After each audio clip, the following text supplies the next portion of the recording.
Свои 30 соток Хасан Израилов использует по максимуму. Богатому выбору овощей позавидует любой владелец продовольственной лавки. Различные сорта томатов, баклажаны, болгарский перец и огурцы. И это далеко не все. На своем небольшом участке профессиональный агроном устроил настоящий рай для вегетарианцев. Труд физически минимально. Обычно утром прихожу, так смотрю, и вечером так. Максимум час даже день я не затрачиваю. Все готовые овощи, фрукты, все свое, не обработанное ядохимикатами. Это и экономия бюджета для меня. Каждый день ездить туда, покупать, привозить, а сейчас любой овощ у меня на огороде есть, и время экономить, и деньги экономить.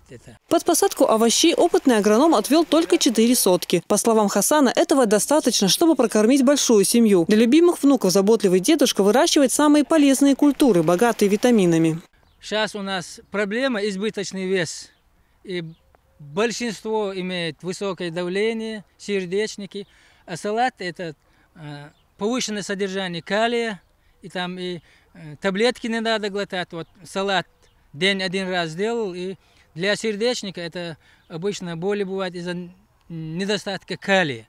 А там большое содержание калия из всех овощей. Остальную часть приусадебного участка Хасан отвел под посадку кукурузы, картофеля и земляники. В огороде Хасана можно встретить и редкие для нашего региона овощные культуры. Например, в обычном рационе россиянина пекинскую капусту встретишь нечасто. Пекинская капуста самая легкая для выращивания.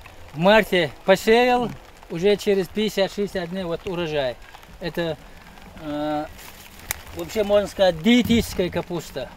Салаты делать, варить, жарить. На страже такого хозяйства сердобольный охранник. Все время, пока съемочная группа находилась во дворе Израиловых, этот индюк ходил по пятам нашего оператора. Если мы долго задерживались рядом с Хасаном, секьюрити переходил в наступление.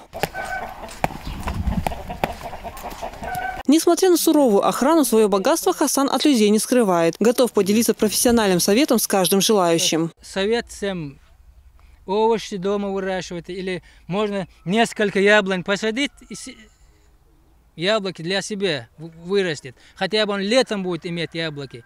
На зимой можно, если не хватит, покупать. Кроме большого огорода, Хасан держит еще и домашний скот. 2 молочные коровы дают в день до 30 литров. На столе свое молоко, сметана и сыр. Также каждую осень предприимчивый хозяин закупает на откорм бычков, которые спустя время способны дать хороший доход и вкусное мясо. Елизавета Чепханова, Муса Астемиров, Луиза Юнусова. Новости.